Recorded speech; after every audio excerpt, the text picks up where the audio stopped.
ओम तव कथामृतं तप्तजीवनं कविभिरीडितं कल्मषापहं श्रवणमंगलं श्रीमदाततं भुवि गृह्णन्ति ये भूरिदा जनाः। শ্রী ভগবানের অশেষ কৃপায় আমরা আবার সমবেত হয়েছি শ্রী শ্রী লাট্টু মহারাজের স্মৃতিকথা এই নিয়ে আমরা পড়ছি।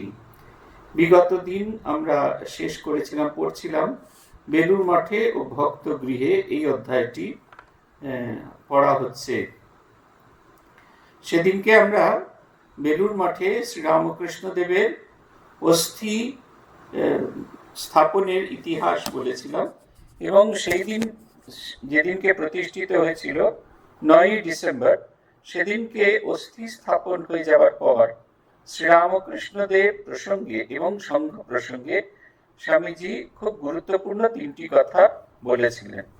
নম্বর 1, তিনি বলেছিলেন আজ থেকে এই মঠে তাকে অর্থাৎ ঠাকুর শ্রী শ্রী রামকৃষ্ণ দেবকে এনে বসালাম, তিনি আমাদের চালাবেন, দেখিস ভাই তার চালনায় তোরা যেন সবাই চলতে পারিস।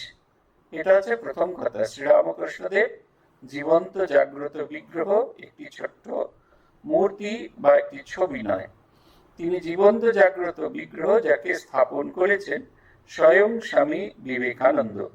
এবং শুধু তাই নয়, তিনি স্থাপন করার পরে আরো এই ভাবনা চিন্তাটা আরো গভীর থেকে গভীরতর হয়েছে। এই তিনি জীবন্ত হিসেবে কাজ করছেন, এটা বারবার প্রমাণিত হয়েছে, এটা নতুন কিছু নয়, বারবার প্রমাণিত হয়েছে। শ্রীরামকৃষ্ণ এই সংঘ পরিচালনা করছেন। আমাদের একটি ছোট্ট অভিজ্ঞতার কথা বলি। আমরা যখন সদর কার্যালয়ে ছিলাম, আমাদের কয়েকজন কর্মী, কয়েকজন মানে 17-18 জন কর্মী ভীষণ রকমের বিক্ষুব্ধ হয়েছিল। বিক্ষুব্ধ আসলে ছিলেন 4 জন, আর তারা ওই বাকিদেরকেও প্রভাবিত করেছিলেন এবং তারা এত উৎপাত আরম্ভ করলেন যে সংঘ কোনো মানে আমাদের হেডকোয়ার্টার্সের কাজকর্ম প্রায় লাটে ওঠার মতো অবস্থা, এরকম অবস্থা। এমনই সময় একদিন পশ্চিমবঙ্গ সরকারের দপ্তর থেকে আমাদের কাছে একটি চিঠি এলো। সেইখানে বলা হলো যে আমাদের কর্মীদের মধ্যে কেউ কেউ চিট ফান্ড চালান। এই চিট ফান্ড চালানো, আমরা প্রথম কর্মীদেরকে জিজ্ঞাসা করা হলো, কেউ একজনও স্বীকার করলো না চিট ফান্ড চালা। তখন সদ্য সারদার কেসটি রেজিস্টার্ড হয়েছে। যখন কেউ এই কথা বললেন না, পরের দিন একটা লিস্ট এলো পুলিশের কাছে। আমরা বসে আছি বেলুর মঠে, আমরা কিচ্ছু জানি না। দ্য হাওড়া কমিশনারেট থেকে চিঠি এলো যে অমুক অমুক জন এর মধ্যে তালা, এবং তার মধ্যেই 17 জন, প্রত্যেকের নাম ছিল। এবং তাদের জিজ্ঞাসাবাদ করতে গিয়ে 2 জনকে পুলিশে ধরে নিলেন। এরা তখন উদ্যমী হয়েছে, কোনো কারোর কোনো কথা শুনবে না, সবকিছু উপেক্ষা করে চলবে, এরকম একটা ভাবনা চিন্তা। দুর্গাপুজোর ছুটি পড়ে গেছে, দুর্গাপুজো না, সামার ভ্যাকেশন পড়ে গেছে। এই সময় তারা ভ্যাকেশন কোর্টে গিয়ে ওদের জামিনের জন্য আবেদন করলেন। ভ্যাকেশন কোর্ট আমাদের জানালো, তারাই জানালো যে এটি খুব সেন্সিটিভ কেস, এটা যখন ডেইলি কোর্টে ডেইলি কাজকর্ম শুরু হবে সেই সময় থেকে এইটির দায়িত্ব নেওয়া হবে। অতএব ততদিন পর্যন্ত জেল কাস্টাডিতে এই ছেলেপুলেগুলো থাকতে হবে। এবং অদ্ভুত ব্যাপার, এই 2 জনের জেল কাস্টাডি হলো এবং 2 জনে ভ্যাকেশনের পরে জামিনও পেয়ে গেল, কিন্তু তার মাঝখানে 15 জন প্রত্যেকে, কেন কি কারণ কিচ্ছু জানি না আমরা, প্রত্যেকে আজকে সকালে রেজিগনেশন দেয়, কালকে বিকেলে সে রেজিগনেশন দেয়। এই করে 15 দিন চলে গেল। আমাদের যিনি বালি থানার ওসি ছিলেন, তিনি আমাদের কাছে এসেছিলেন, বলেছিলেন এই ছেলেরা এখানে ইউনিয়ন ফর্ম করবে বলে ঠিক করেছে। তিনি একেবারে দেবতা দ্বিজে কোনোটাতে বিশ্বাসী নন, যদিও ব্রাহ্মণ শরীর ছিল তার। তিনি আমাদের বললেন, আজ আমার খুব বিশ্বাস হয়েছে যে এই পবিত্র সংঘ স্বয়ং শ্রীরামকৃষ্ণ পরিচালনা করেন, এবং তিনি পরিচালনা করেন বলেই এই পবিত্র সঙ্গে এত বড় ক্ষতি হতে গিয়ে এটা বেঁচে গেছে। আমরা অবাক বিস্ময়ে তাকিয়ে আছি, আমরা কেউ কোনো কিছু জানি না, অথচ এত কাণ্ড হয়ে গেল। দ্বিতীয়, তিনি বলছেন তিনি চান পবিত্রতা, সরলতা, উদারতা। ব্যক্তি জীবন, সাধু জীবন, ভক্তের জীবন, তিনটি জিনিসের খুব প্রয়োজন। একটা হচ্ছে পবিত্রতা। পবিত্রতা আমাদের ছড়ানো মনকে গুটিয়ে এক জায়গায় এনে দেয়। সরলতা আমাদের যে কোনো জিনিস বুঝতে সাহায্য করে, এবং উদার না হলে, যদি আমরা খুব বেশি সংস্কারী হই, তাহলে সমস্যার কোন রকম সমাধান সূত্র পাওয়া যাবে না। আর তিন হচ্ছে তোরা ও তিনটি জিনিসের আর তাঁর চালনায় তোরা যেন সবাই চলতে পারিস। প্রথম, বিশ্বাস করা তিনি আমাদের এখানে বসেছেন, এবং তৃতীয়টি হচ্ছে সকল ভাবের মধ্যে মিল রাখতে হবে, কাউকে কেউ ছোট বড় করা হবে না। এটা কিন্তু একবারে ভীষণ রকমের সত্যি কথা। আমাদের বেলুড় মঠে একবার পূজনীয় প্রমেয়ানন্দজির ইচ্ছা হলো যে সকালে যেরকম কর্মীরা কাজকর্ম করেন, কিন্তু সাধুরাও কিছু কাজকর্ম করবে, মন্দির পরিষ্কার পরিচ্ছন্নতায় কিছু কাজকর্ম করবে, নিজেদের কাজের সঙ্গে সামঞ্জস্য রেখে কাজকর্ম করবে। আমরা ওই কারণে দুপুর বেলাতে হেডকোয়ার্টার্সে অফিসে সাধুরা দুপুর বেলাতে ঠিক করলাম আমরা মন্দির পরিষ্কারের কাজে দেব। জানলা ঝাড়া, গ্রিল পরিষ্কার করা, মেঝে ঝাঁট দেওয়া, মোছা। এইখানে একজন সাধু, তিনি কনস্ট্রাকশনে ছিলেন, তিনি এখন হেডকোয়ার্টার্সে নেই। তিনি আসা মাত্র তার একজন প্রবীণ সন্ন্যাসী বললেন, হ্যাঁ, ঠাকুরের কাজে তুমি হেলা করেছো।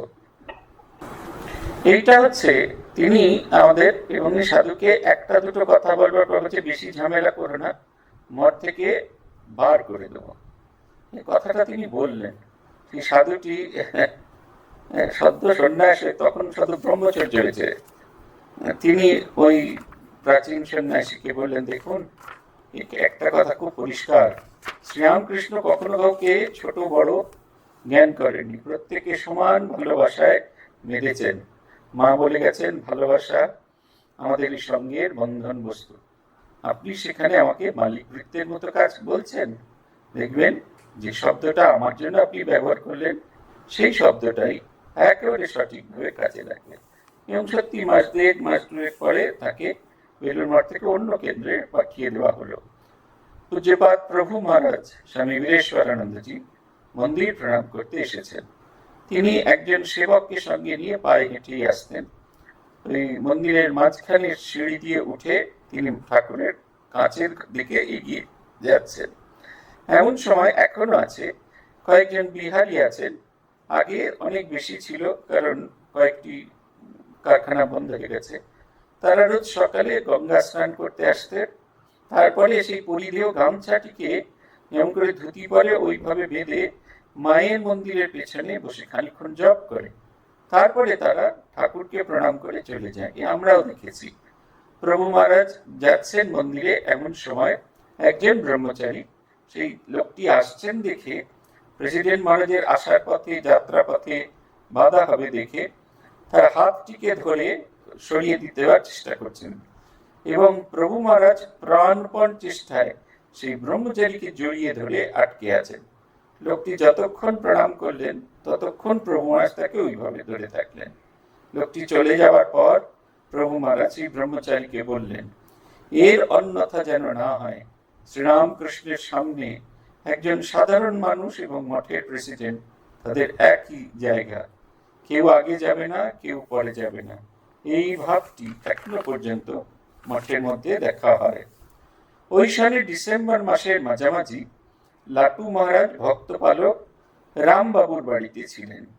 এই সংবাদটি রামবাবুর মধ্যমা কন্যার নিকট হইতে শুনিয়াছি। তিনি আরো বলিয়াছিলেন, লাটু দাদা শেষ 24 দিন, 17 দিন বাড়িতে এবং 7 দিন জগদ্দানে বাবার কি সেবাটাই না করেছেন। বাবা তো রাতে ঘুমোতে পারতেন না, রাতে তার কষ্ট বাড়ত, মা সে কষ্ট দেখতে পারতেন না, তাই লাটু দাদা রাত্রে মাকে বাবার সেবা করতে দিতেন না। মাঝে মাঝে মাকে ধমক দিয়েও অন্য ঘরে শুতে পাঠাতেন, আর সমস্ত রাত করে তিনি বাবার সেবা করতেন। বাবার 24 ঘন্টা হাওয়া চাইতেন, পাখার বাতাস চাইতেন, পাখার বাতাস না হলে তার চলতো না, তাই দিন রাত কেউ না কেউ তাকে বাতাস করত। রাতে তো লাটু দাদা পাখা নিয়েই বসে পড়তেন। মাঝে মাঝে কালী দাদা যোগবিনোদ স্বামীর হাতে পাখা দিতেন। যেদিন বাবা যোগোদ্যানে যেতে চাইলেন সেদিন লাটু দাদা বাবাকে কত নিষেধ করলেন, কিন্তু বাবা কারুর কথা শুনলেন না। বাবার গো শুনে মা তো কাঁদতে লাগলেন। তখন লাটু দাদা আবার মাকে কত সান্ত্বনা দিলেন। 28শে পৌষ বাবা যোগোদ্যান গেলেন এবং 4ঠা মাঘ অর্থাৎ 19শে জানুয়ারি 1899 খ্রিস্টাব্দে বাবার দেহত্যাগ হলো। বাবা মারা যাওয়ার আগের দিন রাখাল মহারাজ এসেছিলেন। তার অনেক দিন বাদে স্বামীজি আমাদের বাড়িতে এসেছিলেন। বাবা মারা যাওয়ার পরও লাটু দাদা আমাদের বাড়িতে অর্থাৎ সিমলার মধুরায় গলির বাড়িতে কিছুদিন ছিলেন। 5ই ফাল্গুন যোগোদ্যানে বাবার ভান্ডারা হলো। সেদিন লাটু দাদা খুব কেটেছিলেন। সেই যে চলে গেলেন, তারপরে 2-4 মাস আর তার দেখা পায়নি। এটা হচ্ছে লাটু মহারাজের সেবার নমুনা। তিনি কখনো অকৃতজ্ঞ হননি। শ্রীরামকৃষ্ণ এইটির ওপর খুব জোর দিতেন। একদিন কোনো এক ভক্ত মাস্টারমশাইকে ট্রামে যেতে দেখে তার পেছন পেছন হাতিবাগান থেকে অনেকখানি তার পেছন পেছন ছুটে এলেন। মাস্টারমশাই এই ঘটনাটির উল্লেখ করেছিলেন ঠাকুরের কাছে। ঠাকুর বললেন, এটি হচ্ছে এক ধরনের কৃতজ্ঞতা। ইষ্ট পথের সন্ধান যে দেন তার প্রতি আমাদের কৃতজ্ঞ থাকা জরুরি। মাস্টারমশাই এই কথা শুনেছিলেন। লাটু মহারাজও তেমনি সমস্ত জীবন আমাদের রামচন্দ্র দত্তের কাজের জন্য খুব কৃতজ্ঞ ছিলেন। তিনি তাঁর কল্যাণেই তিনি শ্রীরামকৃষ্ণের সন্ধান পেয়েছিলেন এবং এই উজ্জ্বল জীবন দেখেছিলেন। একেবারে দেখুন শেষ শরীর চলে যাচ্ছে, সেই সময় অবধি তিনি তার সেবা করেছিলেন।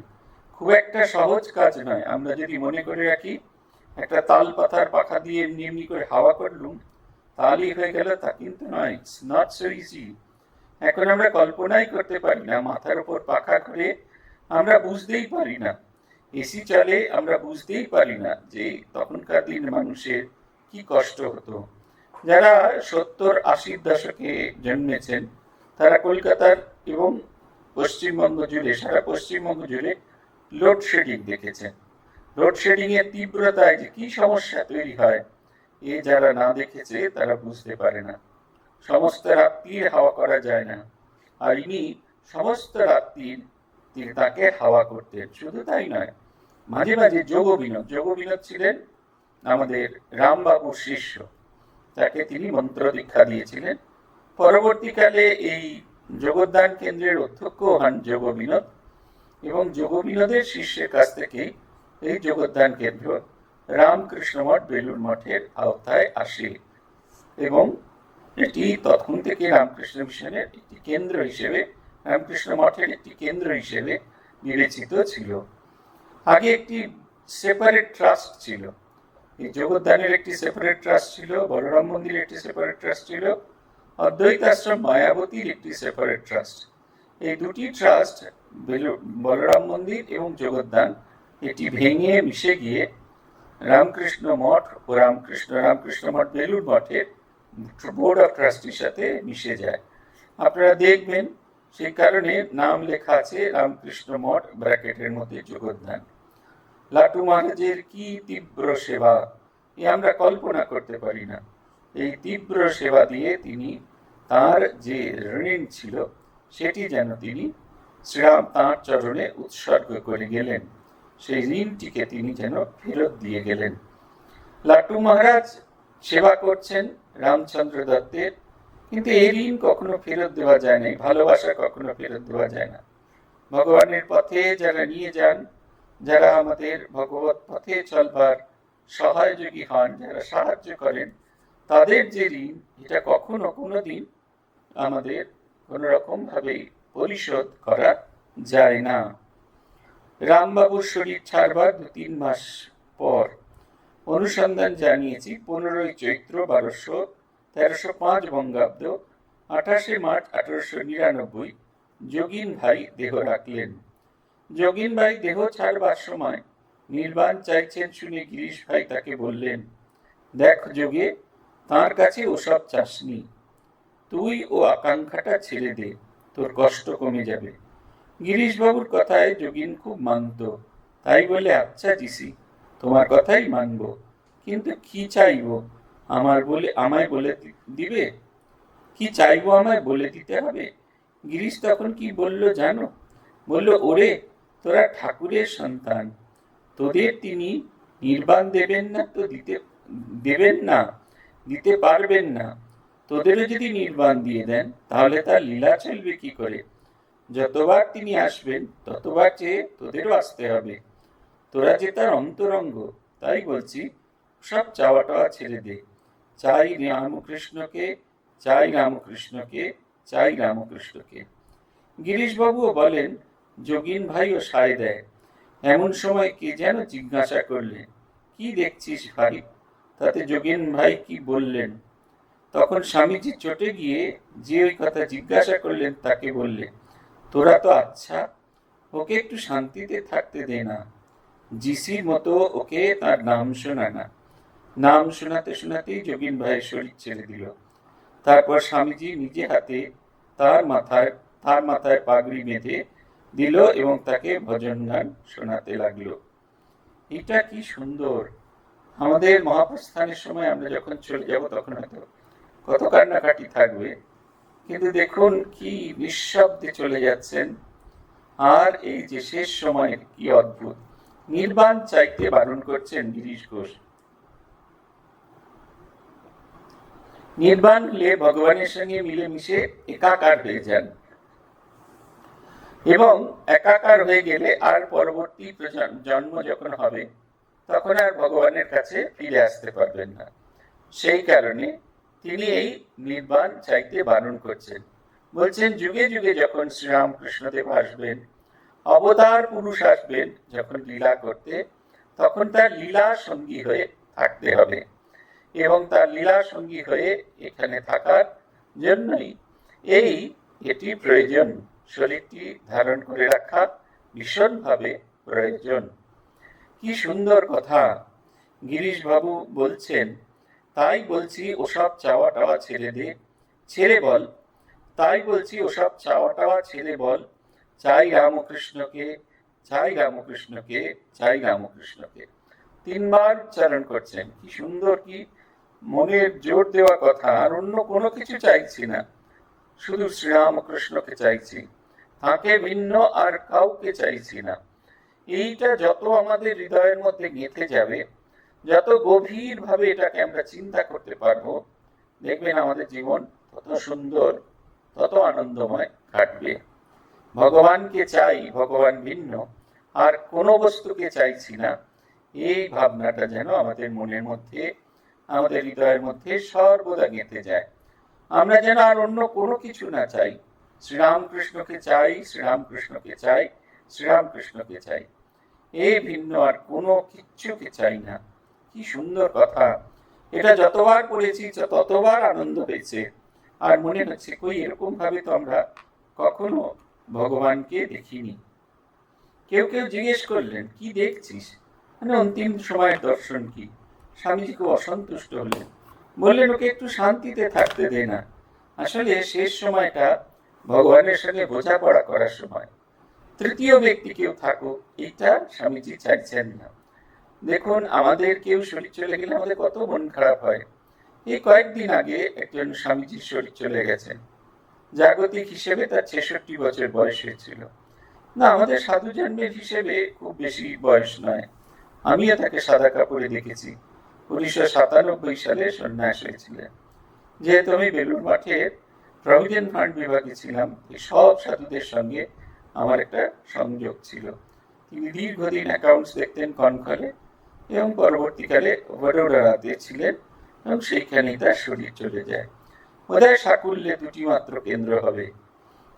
দেবব্রত মহারাজ তার শরীর চলে গেছে।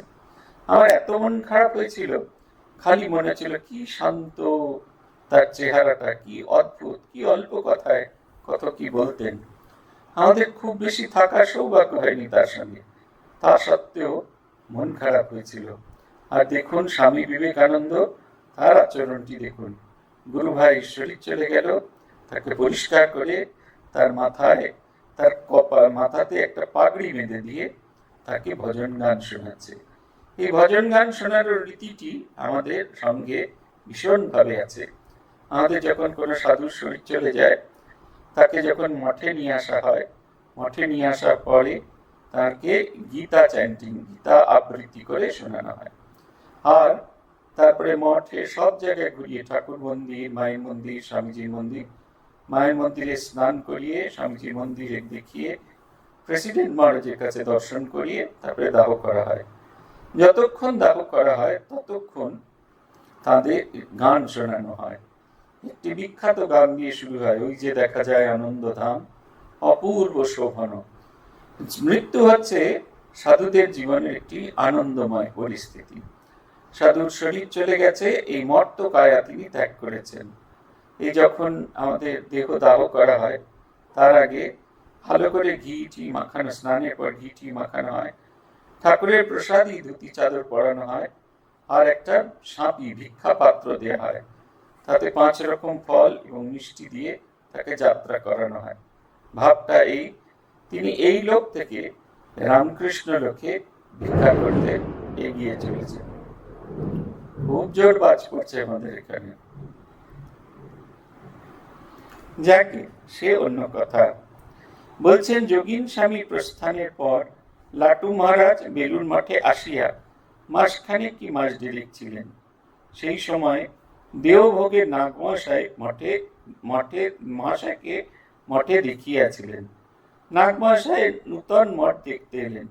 স্বামীজি দেখে বললেন, আজ সাক্ষাৎ শিব দর্শন হলো। আমাদের সবাইকে উদ্দেশ্য করে বললেন। স্বামীজি বললেন, ওরে, ইনি গৃহস্থ বটে, কিন্তু ত্যাগ, বৈরাগ্য, ইন্দ্রিয় জয় অনেক সন্ন্যাসীকেই ইনি হারিয়ে দেন। ইনার কেমন ভাব দেখছিস? জগৎটা আছে কিনা সে বোধ নাই, সব সময় তন্ময় হয়ে রয়েছেন। আর একবার শ্রী শ্রী মায়ের বাড়িতে, শ্রী শ্রী মা তখন সরকার বাড়ি লেনে গুদামওয়ালা বাড়িতে থাকতেন। নাগ মহাশয়কে দেখেছিলুম, সেদিনও তার এই ভাব, এমন বিনয়, এমন আরতি খুব কম লোকের দেখা যায়। এই বাড়িটি আর নেই, গুদামওয়ালা বাড়িটি ভেঙে ফেলা হয়েছে। এই বাড়িটিতে এখন একটি মাল্টি স্টোরিড বিল্ডিং হয়েছে এবং সেটি ব্যবসায়িক কাজে ব্যবহার করতে দেওয়া হয়। আমরা এই হলুদ গুদামওয়ালা বাড়িটি দেখেছি। এই বাড়ির সামনে একটি বাড়ি আছে, যে বাড়িতে জগন্নাথ দেবের বিগ্রহ আছে, এবং শ্রীরামকৃষ্ণ দেব যখন বলরাম মন্দির আসতেন, এই বাড়িতে তিনি জগন্নাথ দর্শন করতে আসতেন। বিরাট বড়, মানুষের মতো আকারের বড় জগন্নাথ মূর্তি। আমরা সেই জগন্নাথ মূর্তি দর্শন করতে এসেছিলাম এবং সেই জগন্নাথ মূর্তি দর্শন করার সময় হলুদ গুদামওয়ালা বাড়িটা দেখেছিলাম। আমাদের যিনি দেখাচ্ছিলেন ওই বাড়ির কর্ত্রী, তিনি আমাদের বললেন যে বাড়িটা ভালো করে দেখে নিন মহারাজ, বাড়িটা বিক্রি হয়ে গেছে, বাড়ি ভেঙে ফেলা হবে। খুব সুন্দর, হলুদের একতলায় হলুদের গুদাম ছিল, তাই হলুদ গুদামওয়ালা বাড়ি, দোতলায় থাকার জায়গা, মা দোতলাতে থাকতেন। পরের বছর যখন আবার ট্রেনিং সেন্টারের সঙ্গে গেলাম, তখন আর সেই বাড়িটি নেই, তার বদলে নতুন বাড়ি তৈরি হচ্ছে, আর কখনো সেখানে যাওয়া হয়নি। এইখানেও আমাদের নাগমশাই এসেছিলেন। সেই স্মৃতিচারণ করে তিনি বলছেন, নাগমশাইয়ের মধ্যে সেই কি অদ্ভুত আরতি, বিনয়যুক্ত আরতি। এই আরতিটা খুব ইম্পর্টেন্ট। কিছুক্ষণ আগে গিরিশচন্দ্র ঘোষ বললেন না, রামকৃষ্ণকে চাই, রামকৃষ্ণকে চাই, রামকৃষ্ণকে চাই। এই শব্দগুলোর ভেতরে কি সুন্দর আরতি। গিরিশ ঘোষের সব লেখার ভেতরে এই আরতি। জুড়াইতে চাই কোথা জুড়াই, ওইখানে আছে, কি আছো চেতন ঘুমায় না, দারুণ এস ঘোর নিবিড় আধার, কর তমনাশ হও হে প্রকাশ, তব পদে চাই শরণ চাই, জুড়াইতে চাই কোথা জুড়াই, কোথা হতে আসি কোথা ভেসে যাই, ফিরে ফিরে আসি কেন কত কাঁদি হাসি। এই গানটি চলছে, কি অপূর্ব গানের শব্দগুলো, কি সুন্দর। যে আছে চেতন ঘুমায় না, আমাদের বেশিরভাগই আমরা অচেতন হয়ে গিয়েছি, তার মধ্যে যারা ভগবানকে দেখার, ভগবানকে জানার দুঃসাহস জাগে, তাদের উদ্দেশ্যে এক অদ্ভুত আহ্বান, যে আছে চেতন ঘুমায় না। যে চেতন অবশিষ্ট আছে কেউ ঘুমিয়ে না, ঘুমিয়ে পড়ো না। কি সুন্দর কথা। বিবেকানন্দ ভাই মঠ থেকে চলে গেল, আমার আর সেখানে মন টিকলো না, আমি সেখান থেকে চলে এলুম।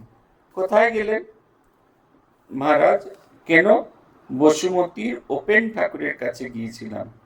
উপেন ঠাকুর তো আমাকে তার ছাপাখানায় থাকতে বললেন, আমি সেখানে রয়ে গেলাম। উপেন্দ্রনাথ মুখোপাধ্যায় বসুমতী সাহিত্য মন্দির, সেইখানে তিনি থাকতেন। ছাপাখানার একদিকে উপেন্দ্রনাথ মুখোপাধ্যায় স্বামী অদ্ভুতানন্দজির জন্য ব্যবস্থা করে দিয়েছিলেন থাকার, সেইখানে তিনি থাকতেন। মজার কথা হলো এই, লাটু মহারাজকে কেউ কোনো টাকা পয়সা দিলে, সামান্য কিছু টাকা পয়সা দিলে, লাটু মহারাজ সেই টাকাটি জমিয়ে রাখতেন। ওই অর্থে সঞ্চয় না, জমিয়ে রাখতেন। তারপরে আরো কিছু টাকা পয়সা পেলে ওই ছাপাখানার যত কর্মী ছিল তারা খুব গরিব, তাদেরকে মাঝে মাঝে তিনি সুস্বাদু খাবার খাওয়াতেন। তিনি নিজে বিহারী, তাই এই ছাতুর পরোটা বা ছাতুর কচুরি, রাধা বল্লভী, এইসব তিনি নিয়ে আসতেন, বাজার থেকে কিনে নিয়ে আসতেন। কচুরি, আলুর দম, আলুর তরকারি সব নিয়ে আসতেন এবং সব ছেলেদের মধ্যে, সমস্ত কর্মীদের ভেতরে সেটা বিতরণ করে দিতেন। ওই কারণে এখনো লাটু মহারাজের জন্মতিথিতে মাঘী পূর্ণিমায় বেলুড় মঠে এই কচুরি আর আলুর তরকারি হয়। ঠিক যেরকম দোকানে পাওয়া যায় ঠিক সেই রকম জিনিস বেলুড় মঠে তৈরি করে সব সাধু ব্রহ্মচারী এবং গেস্ট হাউসে যারা থাকেন তাদেরকে দেওয়া হয়। এত জায়গা থাকতে শেষে কিনা ছাপাখানায় রইলেন। তিনি বলছেন, কেন, তাতে কি হয়েছে? ছাপাখানাতে তো বেশ সুখে রাত কাটাতুম, কাগজের বক্সের ওপর কম্বল বিছিয়ে শুয়ে থাকতুম। ছাপাখানায় গোলমাল হতো না মহারাজ? মহারাজ বলতেন, তা একটু আধটু হতো, বাকি তাতে ধ্যানের কোনো বাধা হতো না। ওখানকার 2-4 জন লোক আমার খুব সেবা করত, আর উপেন ঠাকুর আমায় খুব ভালোবাসত, তাই তো সেখানে রয়ে গেলাম। ছাপাখানার লোকের সঙ্গে মিশতেন বলেই তো আপনার নিকট কোনো ভালো লোক আসতো না। অমুকের মুখে শুনলাম আপনি যত নচ্ছার লোকেদের সঙ্গে মিশতুম। তুমি বলে, হ্যাঁ, মিশতুম। বাকি তারা যে নচ্ছার একথা যে সে জানলে কেমন করে? মহারাজ, এই কথা তো সবাই জানে, যারা চরিত্রহীন, নেশাখোর, জুয়ারি, তাদেরকে সকলে নচ্ছার বলে। আপনি এইসব লোকের সঙ্গে মিশতেন কেন? বলছেন, বাকি তারা তো কপট ছিল না। লাটু মহারাজের এই কথা শুনিয়া জনৈক ভক্ত, যিনি এই প্রশ্নগুলি করছিলেন, তিনি আশ্চর্য হয়ে গেলেন। তিনি তাহার লিখিত নোটে বহু মন্তব্য করিয়াছেন। আমরা তাহার মধ্যে নিম্নলিখিত মন্তব্যটি নিলাম। লাটু মহারাজ মানুষকে 2 শ্রেণীতে ভাগ করিতেন, কপট আর অকপট। অকপট সরল ব্যক্তিকে তিনি কোল দিতেন, কিন্তু কপট শিক্ষিত ব্যক্তিকে তিনি আমল দিতেন না। এই আমাদের শ্রীরামকৃষ্ণ ভক্ত মালিকা যে গ্রন্থ আছে, সেই গ্রন্থের ভূমিকা লিখেছিলেন স্বামী মাধবানন্দজি মহারাজ। একটি কথা মাধবানন্দজি খুব পরিষ্কার করে লেখেন, সেটা হচ্ছে এই, আমাদের ভক্ত মালিকা তিনি বলছেন, শ্রীরামকৃষ্ণের যে বর্ণময় চরিত্র, তার নানা দিব্য গুণ সমন্বিত যে চরিত্র, সেই রকম সবটুকু সব পার্শ্বদের ভেতর দেখা যাবে না। সব পার্শ্বদ বলতে তিনি 3টেই বুঝিয়েছেন, সন্ন্যাসী পার্শ্বদ, গৃহী পার্শ্বদ, স্ত্রী পার্শ্বদ। এদের কারোর ভেতরই সব গুণ দেখা যাবে না, কিন্তু শ্রীরামকৃষ্ণের কোনো না কোনো গুণ প্রত্যেকের ভেতর দেখা যাবে।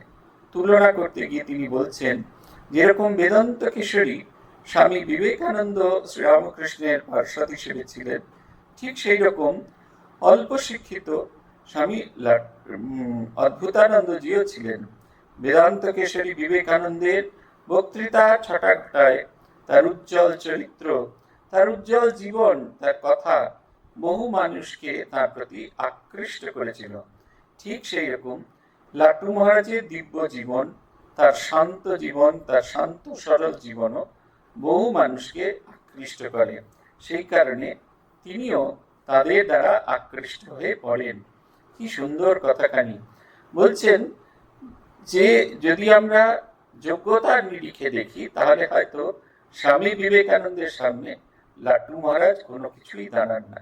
কিন্তু লাট্টু মহারাজের যে যোগ্যতা ছিল, তার সহজ সরল ব্যবহার, তার অকপট আচরণ, এগুলো কিন্তু অন্যদের ভেতরে খুঁজে পাওয়া যেত না। বলে তিনি উদাহরণ দিচ্ছেন, বলছেন ভক্ত মালিকা বলার এই কারণ হচ্ছে একটা মালা, শ্রীরামকৃষ্ণের একটি মালা, তাতে নানা রকমের ফুল আছে। তিনি মালা শব্দটি ব্যবহার করেন, তিনি একটি স্তবক শব্দতে, বোকে, একটি বোকেতে নানা রকমের ফুল থাকে। কোন ফুল তীব্র গন্ধযুক্ত হয়, কোন ফুল উজ্জ্বল বর্ণযুক্ত হয়, কিন্তু যখন তারা একসঙ্গে সমবেত হয়, একসঙ্গে যখন একটি বোকে তৈরি হয়, পুষ্পস্তবক তৈরি হয়, তখন সেটা কারুর সঙ্গে তুলনা করা যায় না, সেটা অনন্য, অনবদ্য হয়। শ্রীরামকৃষ্ণ দেবের জীবন যেমন অনন্য, অনবদ্য, এটির কোনো তুলনা কোনো কিছুর সাথে করা যায় না, ঠিক সেই রকম শ্রীরামকৃষ্ণ ভক্তদেরও তুলনা করা যায় না। দেখুন, আমরা মানুষকে কত রকম ভাবে বিচার করে থাকি। যারা কারখানায় কাজ করে তারা প্রত্যেকেই নেশাখোর এবং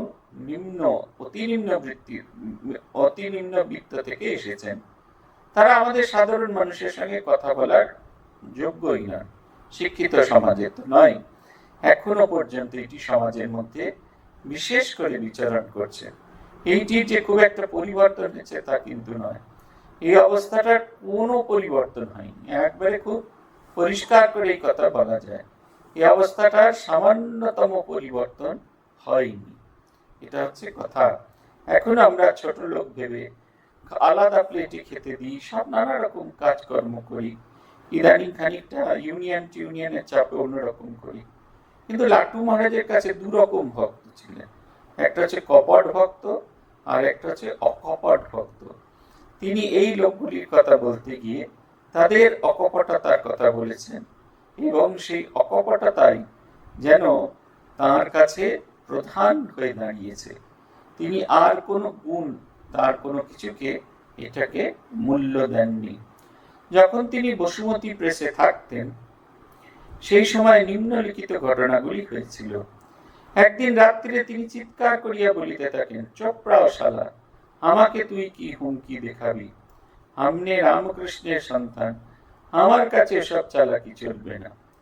এইভাবে গর্জন শুনিয়া ছাপাখানার লোকেরা, যারা পার্শ্ববর্তী ঘরে বিশ্রাম করিতেছিল, তারা ব্যস্ত সমস্ত হইয়া মহারাজের ঘরে উপস্থিত হইলেন। আসিয়া দেখে যে লাট্টু মহারাজ বীরের মতো আসন গ্রহণ করিয়া স্থির নেত্রে সামনের দিকে চেয়ে আছেন।